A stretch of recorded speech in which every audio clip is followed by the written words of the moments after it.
Hey, what's up guys? Today's content is a little bit serious and political because today is a confirmation hearing of Pete Hegseth. To the people who don't know Pete Hegseth is, he is the pick of upcoming US President Donald Trump to become and to sit as a Secretary of Defense. So if you're gonna ask why I'm gonna react to this, it is because I'm a fan of America, specifically and especially US military. And if I given a chance to join, sign me up. So, enough talking and let's watch this legend. Here we go.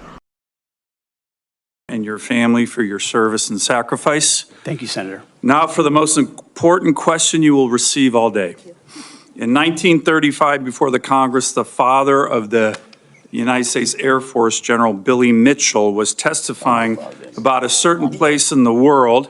He said, quote, "I believe that in the future, whoever holds this place will control the world. This location is the most strategic place in the world." What place was Billy Mitchell talking about? And let me give you a hint, it wasn't Greenland. I believe he was talking about the great state of Alaska. He was talking about the great state of Alaska. Great answer. If confirmed, will you commit to come with me to the great state of Alaska and meet our warriors who are on the front lines every day? Senator, I have, and as I mentioned to you in the past, I did a brief training exercise up at Fort Wainwright I love the way how he answers the question, you know what? Right. And I will say, we are on the front line. He is really qualified, to tell you honestly. Beware of authoritarian aggression in Alaska. The last 2 years, we've had Chinese and Russian naval task forces, joint strategic bomber task forces in our EEZ, in our ADIZ. And after his election, President Trump put out an extensive statement on Alaska, which included the following statement: "We will ensure Alaska gets even more defense investments as we fully rebuild our military, especially as Russia and China are making menacing moves in the Pacific." Mr. Hegseth, if confirmed, will you work with me, this committee, and the incoming Commander-in-Chief on continuing to build up our military assets and infrastructure in Alaska to re-establish deterrence in the Arctic and in the Indo-Pacific? If confirmed, Senator, it would be a pleasure to work alongside you and this entire committee to recognize the very real threat in the Indo-Pacific, the very real ways, even these past couple of weeks, that Russia has attempted to probe and push in and around Alaska, and also the very real strategic significance of Alaska vis-a-vis shipping lanes through the Arctic. There are many, many ways in which Alaska is strategically significant, and with a necessary shift toward Indo-PACOM, Alaska, by necessity, will play an important role in that. Thank you, Ms. Hegseth. I very much appreciate your focus on lethality and warfighting. We desperately need it. I want to provide a few examples of the Biden woke military, which is not focused on readiness or lethality, and want to get your comments on it. Nobody wants an extremist or racist in our military, but one of the most disgraceful and shameful things I've seen over the past 4 years as a senator on this committee and as a Marine Corps Reserve officer was on day one, the Biden administration played up a false and insulting narrative that our military was chock full of racist and violent extremists. This reached a pinnacle this in this woke committee agenda shit when is, Biden's Undersecretary it's of a fucking Policy, poison. called the number 3 guy at the Pentagon, testified Especially that one of in his US top military, bro. goals would be to, quote, "ending violent extremism and systemic racism within the ranks of the military." He had no data on this. The media loved it, fanned the flames, wrote baloney stories on this false narrative. Disappointingly, some of my colleagues on the other side of the aisle here reinforce this ridiculous narrative, one even suggesting that almost 10% of our uniformed military was extremist. Military should be about lethality.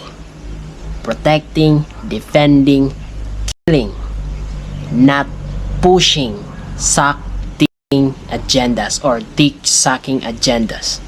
Yeah. Terrible.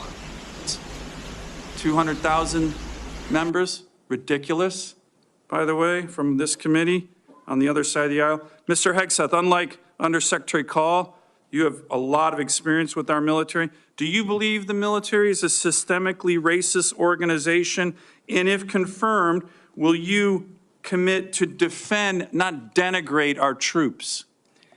Senator, I was also offended by those comments because anyone who's been on active duty in the National Guard, man, woman, in Actually, even as a fan of US military, I'm offended of that kind of, accusation. What the freak? units understand that is fundamentally false. By the way, there's 3 studies, to his credit, Secretary Austin put out one of them, that said exactly what you just said. Fundamentally false. Senator, they knew it. Anyone who'd been in a unit knew it.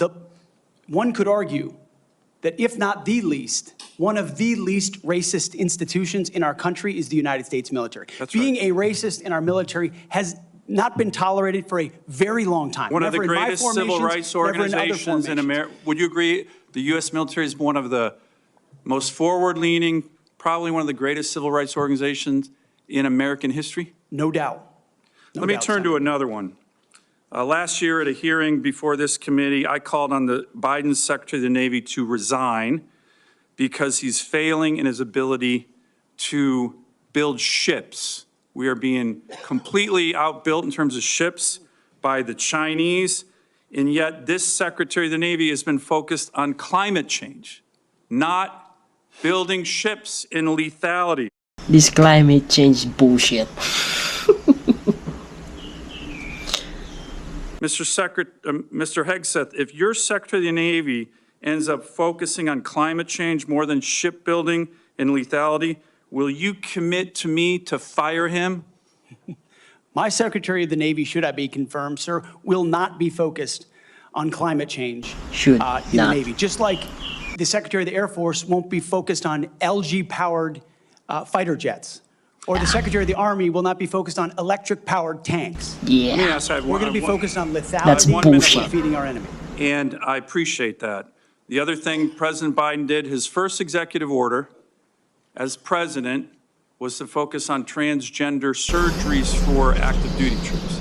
This is fuck? all I'm describing the woke military here under Biden over the last 4 years. If confirmed and you issue an order saying we are going to rip Ridiculous. the Biden woke yoke off the neck of our military and focus on lethality and warfighting, how do you think the troops will react? Senator, I know the troops will rejoice. They will love it. They will love They it. will. And we've already seen it in recruiting numbers. Even There's me, already I'm a been fan. surge since Bro, come on. President Trump I'm won not the even a election US of citizen. recruiting. The Army Do you says think now our military will, surpass its and our recruiting military goals. will follow that order? Our military will follow that order, Senator. Gladly. 100%. Gladly, because they want Gladly, to focus yeah. on lethality and warfighting and get all the woke, political prerogative, politically correct, social justice, Yeah. political stuff out of the military. Thank you, Senator Sullivan. Thank you. Senator Kane. Thank you, Mr. Hegseth. So, we're done. That's my reaction. And a couple things. I agree to all what he said. Military, specifically US military, should be about lethality, defense, and winning. Not about woke shit. Okay? That's it. Ciao.